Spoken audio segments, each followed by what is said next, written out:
Hi everyone and welcome to Tribe Talk. Today we're talking about one of the biggest challenges families have and tell us about why the word no can lead to such big reactions. You're here with Rachel Evans and Laura Neal.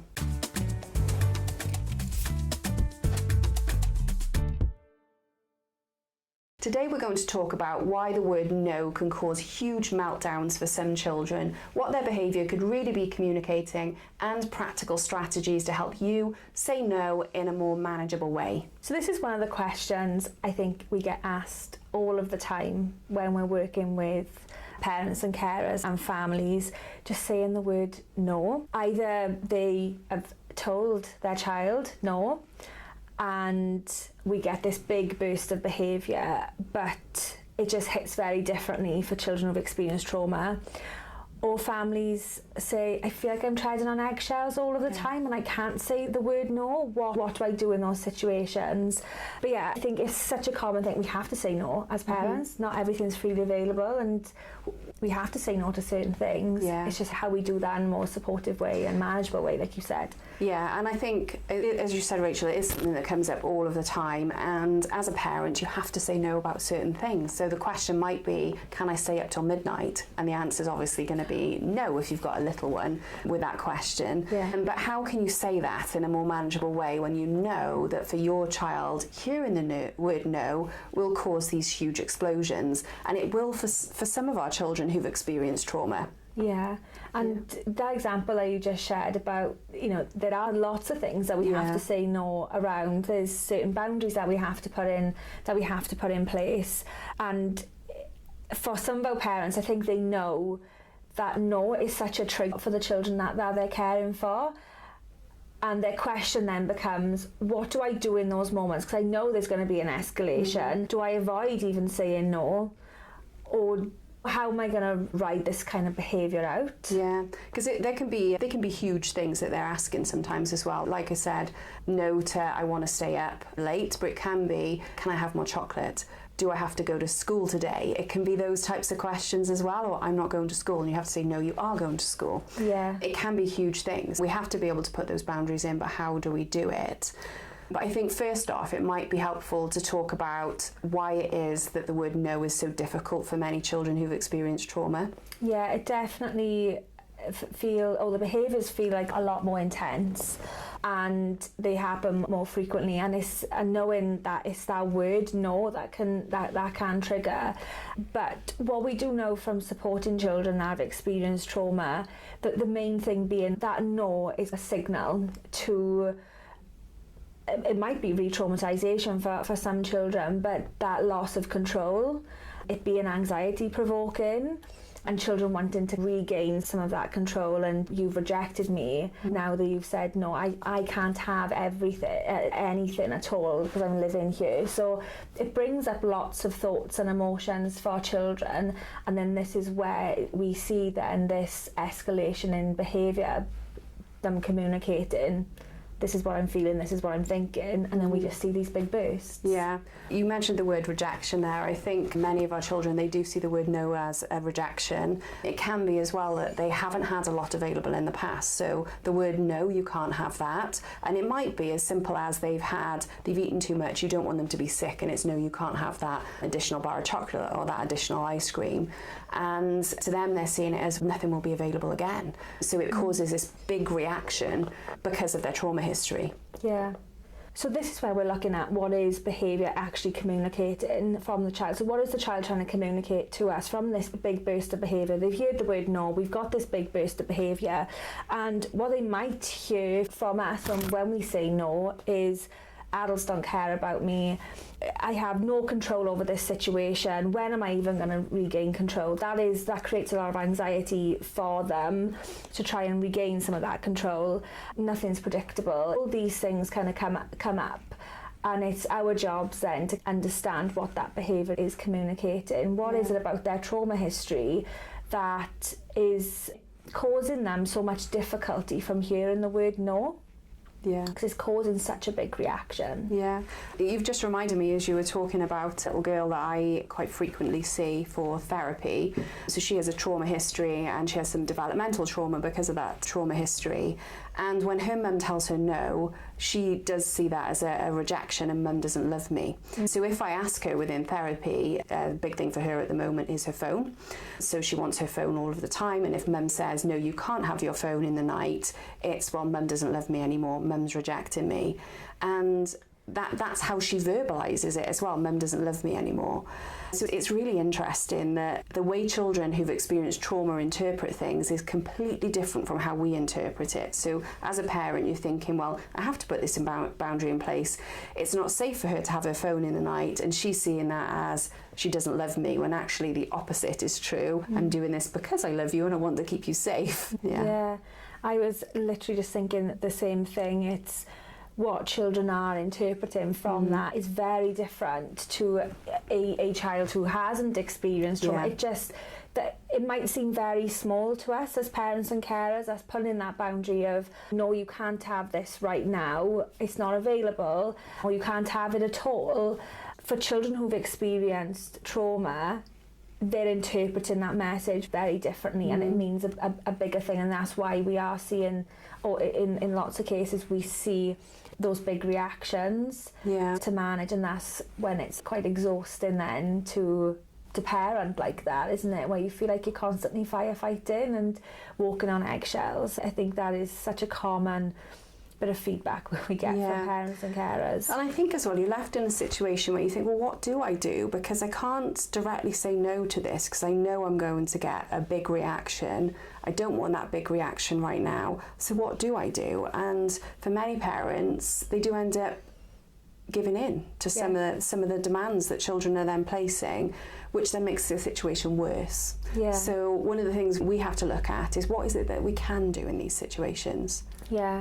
Going back to your example, Laura, I just thought about something else which might be good to discuss or just mention to parents and carers, because we talk about the word no, which toddlers would hear the word no, and we teach children at a very young age to accept no means no. But your example, I'm guessing, is for a child who is much older. And when we are placing or saying no, that's not available, for children that are a lot older, when things are a lot risky, you can kind of see why parents feel like, I can't say no because I'm not going to get this big escalation in behaviour.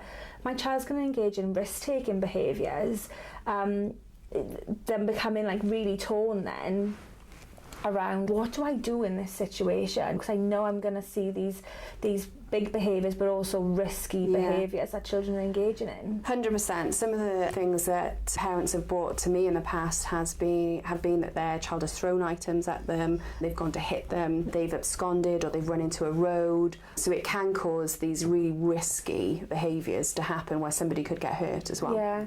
But it's also, for parents and carers listening, kind of normalising that this is what we typically see of teenagers as well. So even though we might be teaching some of those skills at an early age, going back to what you were saying about developmental trauma and how children have missed these learning opportunities of learning what no actually means, it does create then a difficulty later on when children do become a lot older. If that's not addressed, it's not taught, then we are seeing this behaviour still emerge from saying the word no. So that just makes the point of, it's so important that we are understanding a child's trauma history, what their behaviour is communicating to us, and have the right strategies in place, so we are continually teaching them that it's okay to accept no. 100%, because we do need to use that word as well.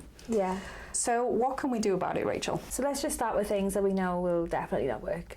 So when we see these big bursts of behaviour, I think what parents kind of jump to is their toolkit of some of those like punitive strategies, and we know that's not going to work in the moment. When children are displaying behaviour at such a high level, there's nothing really going in at that point. We just need to write that out. So we know that those punitive strategies are not going to work. We're not teaching anything in that moment. It's not the right time to teach.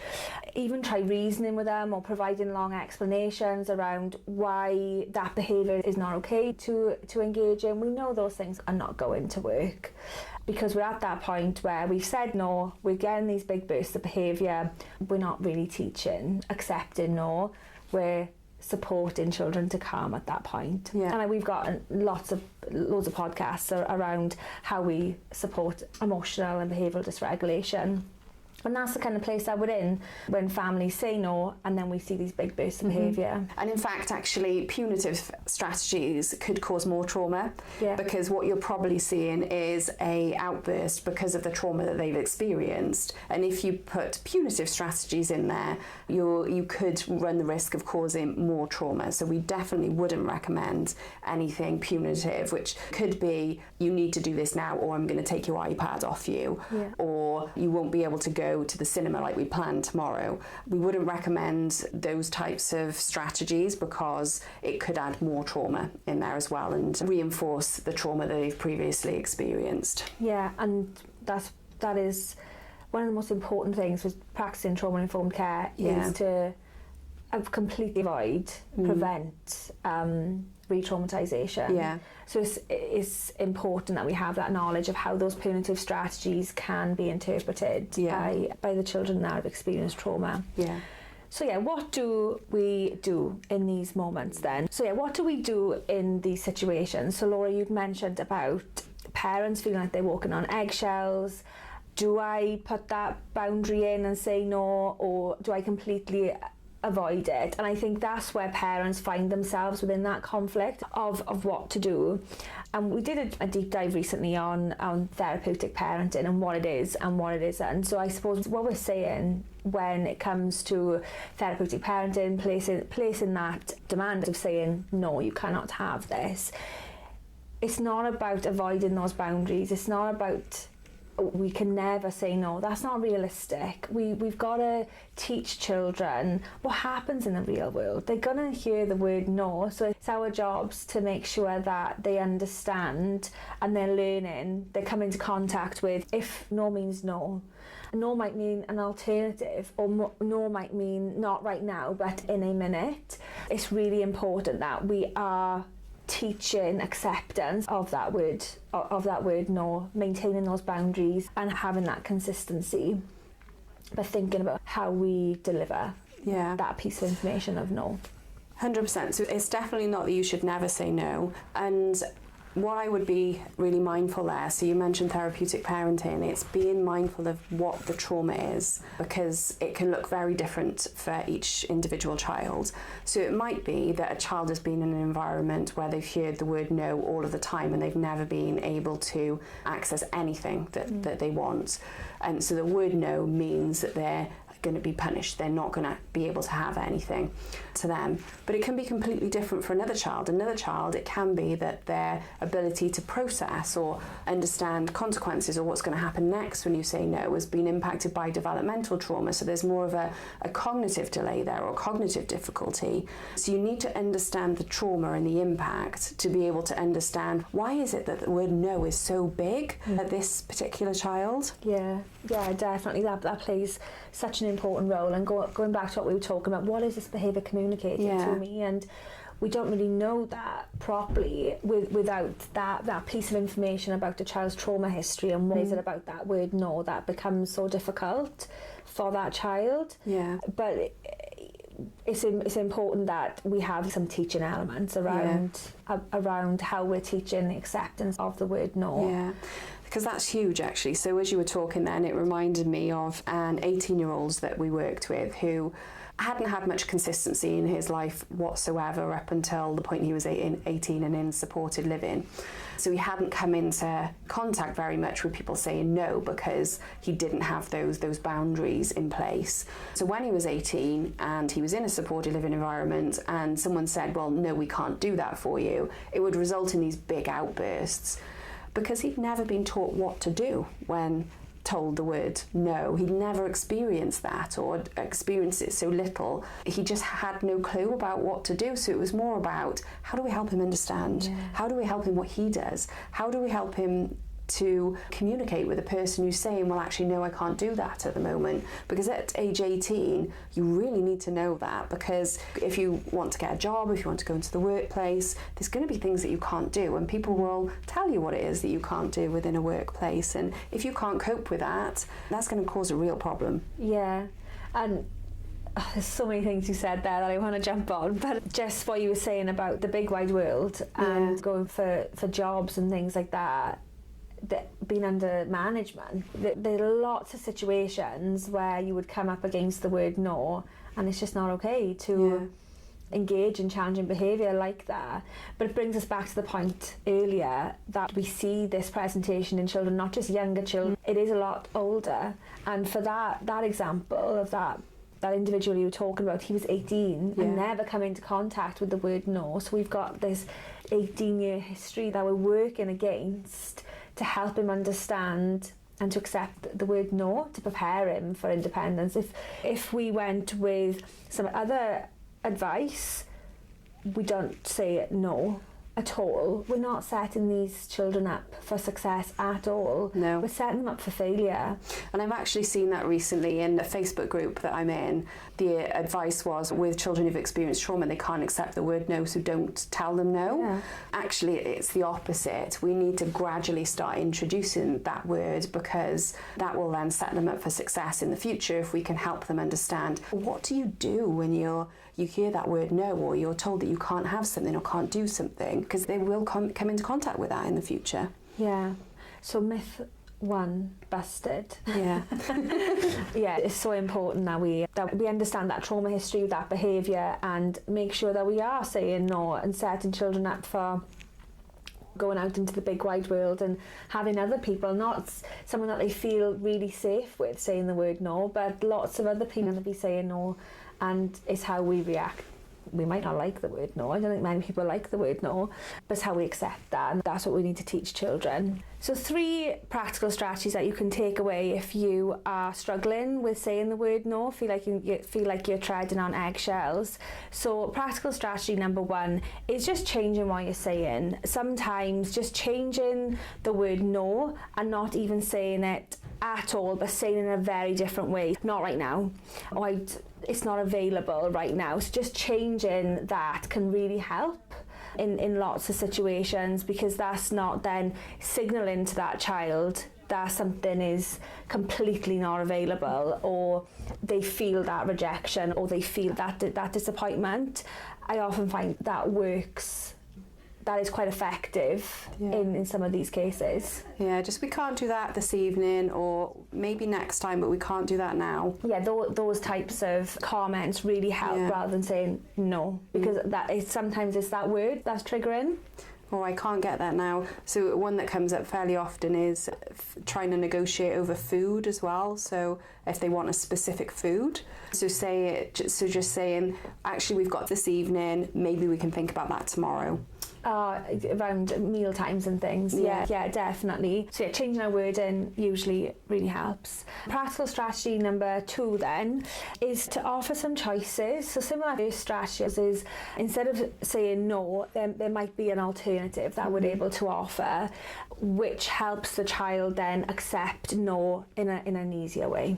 So you could offer a choice around bedtime. Who do you want to put you to bed tonight? And so there's no option to say, I'm not going to bed. It's, who do you want to put you to bed? So then they have a choice of who puts them to bed, or who reads them a story. Yeah, or there might be a choice around if there's no tech time, like just before bed, such as phone or gaming. It could be we can watch. It might be acceptable to watch something on TV. Which TV programme do you want to watch before bed? So just offering choices if one alternative is a no, that usually helps. And then practical strategy number 3 then is just to prepare children for what is to come next. And we've got loads of podcasts that cover lots of different strategies and examples around this.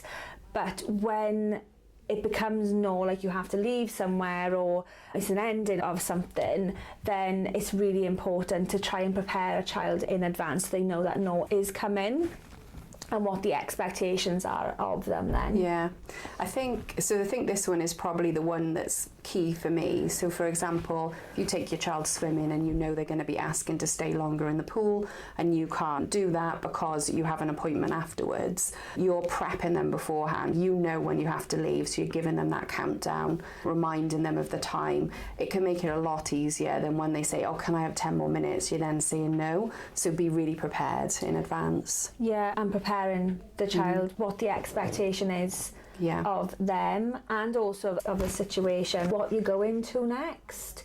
Because it might be that we're going to get out to the pool now, we're going to get dressed, but we're going to go to this place after, so they know what's expected of them is really important, and we're just preparing them for that. I think so. That is huge, is setting the expectation. If you set the expectation, then you find that often you don't have to say no, or you're just referring back to actually, you know, this situation, this time this is what we're doing, and you're not just flat out saying no, you're referring back to something you've already said. Yeah, so they are just some extra strategies really to have in your toolkit, that when we are trying to teach the word no, how we would do that, but also in those moments where you feel like, oh, I'm out in the swimming pool, I don't really want to say no, there's lots of proactive strategies that we can be using which will help prevent those escalations even in the first place. So to end the podcast, we've got a question from a carer. They have asked, or they're just wondering, they've got a 17-year-old at home that they're caring for, and they didn't think that at this age they would still struggle accepting the word no. What's our advice? Yeah, so I think it refers back to what I was talking about earlier, is we see many young people who are 17, 18, older a lot of the time as well, where they still really struggle with the word no. And for me, it's always thinking back to their trauma history and trying to pinpoint, where has this come from? So is it due to them not having experience of the word no, like in the example I gave earlier, or is it that they have a negative experience of that word? So with this 17-year-old, we don't know how long that she's been in the carer's care, but it might be that she hasn't been with that foster carer for very long, and she's come from an environment where she was told no all of the times, and what she learned in that environment was that if she escalated, she was more likely to be able to access the things that she needed to access. It could be that her history of reinforcement has actually led to her not responding well to the word no now. But it could be multiple things. So I think it's thinking back to that trauma history. Not being able to accept the word no isn't something that is limited to children. There are adults that this happens to as well. But always think about where it came from. If we can understand the trauma, we can understand why it happened, and we can start building our responses around that trauma history. So key takeaways from our podcast today is why hearing the word no for children that have experienced trauma can be particularly difficult, and why it's important not to avoid saying no completely, but it's about how we are teaching children to accept the word no. So we've covered a couple of practical strategies today, so offering choices, preparing children beforehand, and also trying to change our language a little bit, so we don't say the word no, but we're offering another alternative. If you found today's podcast helpful, then subscribe to Tribe Talk for more trauma-informed care in practice.